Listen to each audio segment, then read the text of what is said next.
tell me the process when you're doing the game and with developing. Tell me the process.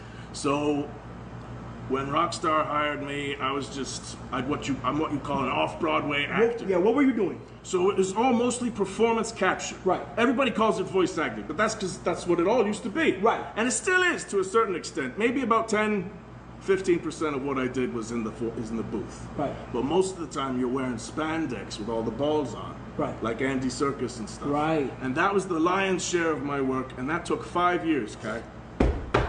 5 years. It was a great contract. Not many acting jobs, 5 years long. You were playing it for 5 years. Yeah. I did tell my wife, but everyone else I just said video game. And it took 5 years to the point where I got cousins and uncles coming up to me like in the 4th year, Kai, and they're coming up to me saying, look,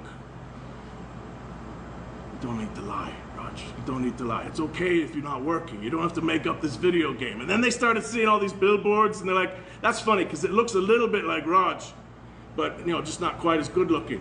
And then they started to twig, and then I was like, oh, so this is what you couldn't talk about for 5 years. And I go, yeah, that's it, yeah. The GTA 5 guys, they were only 3 years, and I thought I was going to be something similar to that. But GTA 5 only took...